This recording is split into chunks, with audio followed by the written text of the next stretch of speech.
आप अपने मन का दृष्टा बनिए। मन आपका बिगाड़ानंद है, और मन जब बिगाड़ानंद बनता है तो आपका खेल बिगाड़ता है, और जब मन आपको बिगाड़ देता है फिर आप दूसरों का खेल बिगाड़ते हैं। बहुत लोग होते हैं ना समाज में, किसी का घर तोड़वा देता है, किसी का परिवार तोड़वा देता है, किसी का भाई भाई में झगड़ा करवा देगा, किसी का रिश्ता तोड़वा देगा। कोई रिश्ता बढ़िया बनने वाला है उसको जाके तोड़ देगा, किसी के कुटुंब आ गया देखने उसको वहीं से भगठा देगा। ऐसे एक बिगाड़ानंद था, कह के वाणी को विराम दो। वो दूसरों का खेल बिगाड़ देता था। अब आपका मन आपको बिगाड़ता है और आप दूसरों को बिगाड़ते। सोचिए, इस चीज को समझिएगा कि आप दूसरों का बिगाड़े हैं ऐसा नहीं है, पहले मन आपको बिगाड़ चुका है। पहले आपका मन खुद आपको नरक में लेके आपको बिगाड़ दिया है, तब आप दूसरे का खेल बिगाड़ रहे हैं और नरक अपने लिए तैयार कर रहे हैं। तो वैसे ही बिगाड़ानंद दूसरों का खेल बिगाड़ दे। कोई भी शुभ काम गांव में होने लगे वो जाके बीच में बिगाड़ दे, उसका काम था बिगाड़ देना। जैसे दूध गर्म किए, एक नींबू का बूंद डाल दीजिए फट जाता है, वही काम वो करता था। बढ़िया काम चल रहा है, सब कुछ सही चल रहा है, वो जाता और एक काम बिगाड़ देता। एक आदमी था बेचारा, उसके बच्चे का ब्याह नहीं हो रहा था, और चूंकि वही बिगाड़ानंद आता था वो रिश्ता ही बिगाड़ के चला जाता था। जैसे ही सब कुछ तय होता था वो आकर के कुछ ऐसा बोल दे कि कुटुंब भाग जाता था। तो अब की बार किसी तरह से खोज खाज के कुटुंब आ रहा था, तो लड़के के बाप ने कहा, बेटा देखो बिगाड़ानंद जी फिर कहें, और उसका नाम भी बिगाड़ानंद पड़ गया था। बिगाड़ते बिगाड़ते लोग उसको बिगाड़ानंद ही कहने लगे। तो उसके पिता ने कहा, बेटा देखो आज फाइनल होने वाला है, और कहीं गलती से भी बिगाड़ानंद जी आ गए वो फिर बिगाड़ देंगे, इसलिए अच्छा हो कि आज अगर वो आ जाएं तो तुम लोग जो भी दोनों भाई हो, 2 भाई थे, दोनों की शादी होनी थी, तो दोनों 100-100 रुपया उनके चरणों में रख के प्रणाम कर लेना। हो सकता है 100 रुपया के लोभ में वो कुछ ना बोले, मुंह बंद रख ले। तो बच्चों ने कहा ठीक है पिताजी। अब कुटुंब वाले आए, लड़के खूबसूरत थे, सब बढ़िया था, घर बढ़िया था। लड़के वाले ने कहा कि बिल्कुल लड़का मुझे पसंद है। तभी उधर से बिगाड़ानंद कहीं से सूंघते सूंघते चला आया। जैसे कुत्ता को कहीं से भी दूर से सुगंध मालूम पड़ जाती है, तो जो बिगाड़ू आदमी होता है उसको भी, उसकी भी नाक कुत्ते जैसी होती है, कहीं से सूंघ लेगा। कोई निमंत्रण नहीं दीजिए, उसको पता चल जाता है कि कोई खेल बिगाड़ने वाला हमको आ गया है, मतलब हमें कोई अवसर मिल गया, हमारा काम आ गया है। वो भी कहीं से सूंघते सूंघते पहुंच गया। अब सबकी नजर पड़ गई कि बिगाड़ानंद जी आ रहे हैं। अब पिता के तो बेचारे होश ठिकाने लग गए, कहा पता नहीं आज क्या करेगा। बेटे को कहा, बेटा सावधान, 100-100 रुपए का नोट रख लो, जरूरत पड़ी तो 500 निकाल लेना, लेकिन आज किसी तरह काम बन जाए। बिगाड़ानंद जी आए, उसके लिए बढ़िया सिंहासन लगा दिया, बैठिए बैठिए। उसका भी चरण धोया गया, बड़ा स्वागत हुआ। बिगाड़ानंद तो बड़ा खुश हुआ, लेकिन आदत से लाचार था, खेल बिगाड़ना होता था, बनाना तो होता नहीं था। वो बैठा। लड़के लोग सोचे इससे पहले कि ये कुछ बोले और कुटुंब बिगड़ के चला जाए, चलो उठ करके पहले इसको 100-100 रुपया भेंट ही कर देते हैं। दोनों भाई उठे, चरणों में 100-100 रुपया रखे, प्रणाम चाचा। इतना कहा ही था कि बिगाड़ानंद आशीर्वाद क्या देता है, बेटा खुश रहो, हम आशीर्वाद देते हैं तुम्हारी मिर्गी जल्दी ठीक हो जाए। अब उसको मिर्गी उर्गी थी नहीं, लेकिन वो झूठे कह रहा है तुम्हारी मिर्गी जल्दी ठीक हो जाए। इतनी बात जैसे ही कुटुंब सुना उसका कान खड़ा हो गया, क्या लड़के को मिर्गी आती है? अब तो उसके कान खड़े हो गए, वो आता जाता कुछ नहीं था, लेकिन बिगाड़ानंद को खेल बिगाड़ना था। उसने कहा तुम्हारी मिर्गी जल्दी ठीक हो जाए। लड़के वाले सुने और चुपके उठ के भाग लिए, खाए भी नहीं। अब उसके पिता की तो हालत खराब हो गई कि ये बिगाड़ानंद का करें क्या, है तो महा चौपट आदमी है। तो जैसे तैसे दाएं बाएं 100 रुपया भी ले लिया, खेल भी बिगाड़ दिया। ऐसे ही करके वो खेल बिगाड़ता रहता। किसी भी अवसर पर कोई बुला ले, 500 रुपया भी चरणों में रख दे, वो खेल बिगाड़ के निकल लेता। ऐसे करते करते एक दिन बूढ़ा हुआ, मरने का समय निकट आया। मरता सब है, बिगाड़ा हो चाहे सुधारानंद हो, मरेगा तो सभी, पर मरने मरने में फर्क होता है। कोई बढ़िया काम करता है तो सम्मानित होकर जाता है, बिगाड़ के पाप करके मरता है तो अपमानित होके जाता है। तो बिगाड़ानंद भी मरने का समय निकट आया, गांव वालों को बुलाया। गांव वाले सोचे चलो मर रहा है, क्या दिक्कत है, चले जाते हैं। वैसे तो सबका खेल बिगाड़ा है, गांव में एक ऐसा आदमी नहीं जिसका खेल ना बिगाड़ा। वो अपने घर में भी नहीं छोड़ा अपने भाइयों को, उसका भी खेल बिगाड़ दिया था। सब लोग परेशान थे, लेकिन कहा कोई बात नहीं, चलो बला टली, मर रहा है लेकिन बुला रहा है, चलो चलते हैं। सब लोग गए, खड़े हो गए, कहा बोलो क्या बात। कहा हमने सबका बड़ा काम बिगाड़ा है, सबका दिल दुखाया है, हमें बड़ी पीड़ा हो रही है, बड़े पश्चाताप में हम हैं।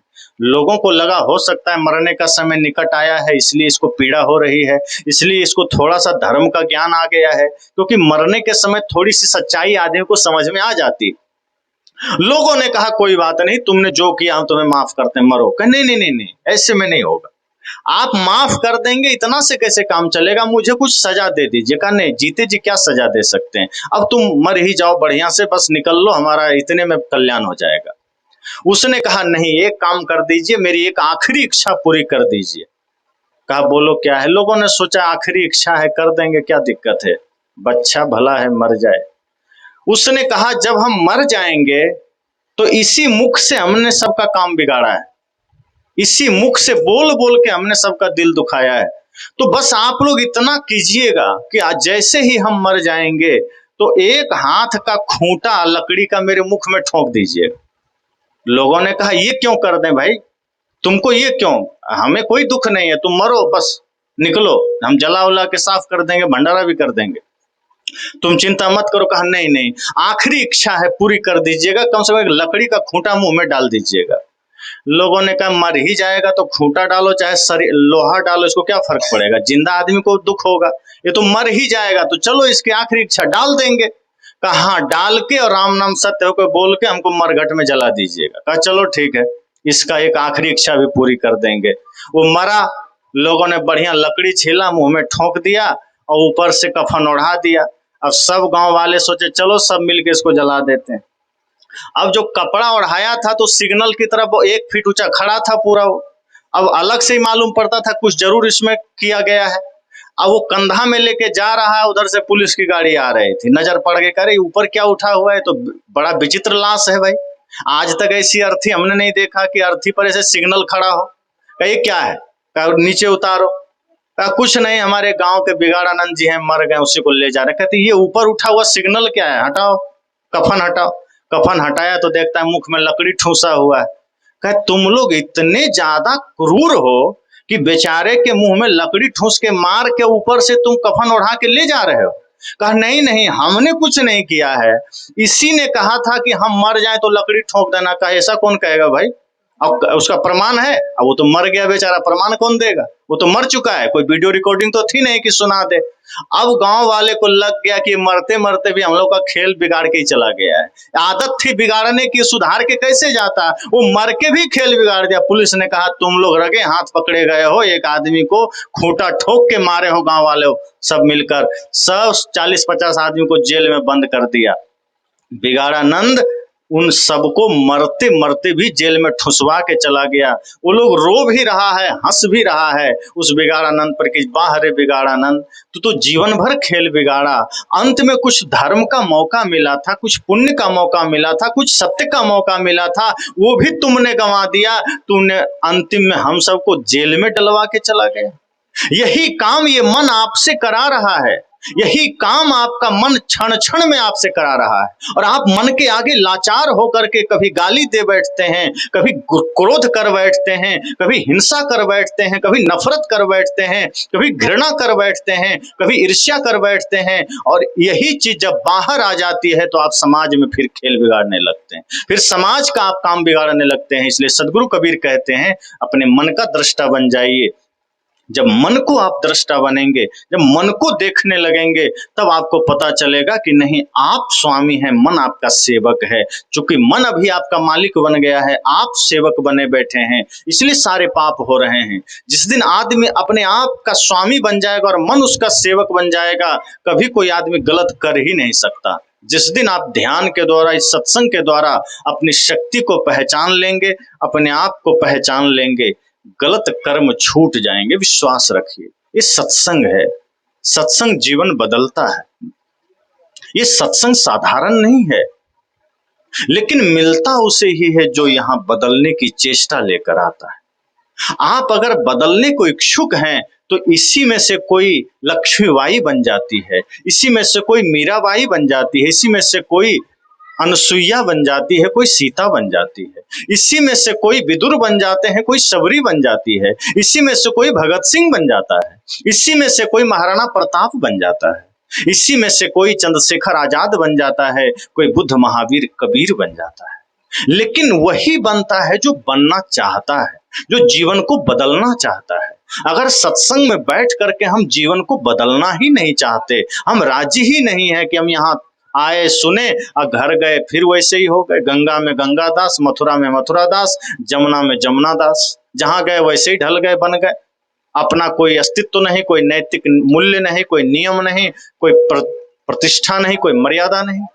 संत कहते हैं नहीं, आप अपने जीवन का एक लक्ष्य बनाइए कि जो जीवन हमें मिला है ये दूसरों का दिल दुखाने के लिए नहीं मिला, ये गाली देने के लिए नहीं मिला। एक दिन प्राण निकल जाएगा, धन जहां के तहां रह जाएगा, शरीर को लोग जला देंगे, क्या रह जाएगा यहाँ। आज हम जिस शरीर को लेकर के धन के पीछे भागे चले जा रहे हैं, दूसरे की हत्या तक कर देते हैं, सोचिए जिस दिन आंख बंद हो जाएगी हाथ में कुछ रहेगा क्या? हाथ ही नहीं होगा तो हाथ में क्या रहेगा, हाथ भी यहीं जल जाएगा। तो कुछ तो नेक काम कर जाएं, कुछ तो दूसरों का दुख को दूर कर जाएं, कुछ तो सेवा काम कर जाएं, संत गुरु की सेवा, समाज की सेवा, ये लक्ष्य बनाइए। मन से नफरत निकाल दीजिए, घृणा निकाल दीजिए, ईर्ष्या निकाल दीजिए। ये संकल्प लीजिए कि अगर हमारे मन में नफरत है, घृणा है, ईर्ष्या है, दूसरे का सुख देखकर अगर ईर्ष्या हो रही है, सोचिए हमारा मन गंदा है, मन हमको नचा रहा है। इसलिए गुरु संत के पास जाइए, उनसे ध्यान की कला सीखिए। हमारे चैनल पर, यूट्यूब पर आप देखेंगे मन को शांत कैसे करें और ध्यान कैसे करें, ये बहुत बेहतरीन विचार है जो आप अपने बच्चों को सुना सकते हैं। इससे सुनकर के उसका मन जो उसको गलत दिशा में ले जा रहा है उसको मोड़ेगा, और जो यादाश्त की शक्ति कमजोर है वो मजबूत होगा। तो अध्यात्म रहस्य टीवी जो हमारा यूट्यूब है उस पर आप देखेंगे, मेरा नाम से आप सर्च कर सकते हैं, स्वामी रंजीत साहब करके आप डालेंगे तो उसमें ध्यान कैसे करें और लिख दें स्वामी रंजीत तो मेरा आ जाएगा। तो इस तरह के विचार आप अपने बच्चों को सुनाइए, उनको कराइए और खुद भी करिए, क्योंकि एक ही 2 दिन में सारे विषयों पर बोलना संभव नहीं है। इसलिए मैंने बताया कि आप अगर ध्यान के संबंध में कुछ देखना सुनना चाहते हैं तो अन्य भी संतों के विचार आप यूट्यूब में देख लीजिए, हमारे विचार उपलब्ध हैं, जिससे कि आपको सहायता मिलेगी इस मन को स्वबस करने में, इस मन को अपने नियंत्रण में करने के लिए। तो मन को आप नियंत्रण में कर सकें ऐसी चेष्टा करिए। इसी मंगल कामना के साथ और सभी कार्यकर्ताओं को, सभी सहयोगियों को, सभी व्यवस्थापकों को शुभकामनाएं देते हुए वाणी को विराम दो और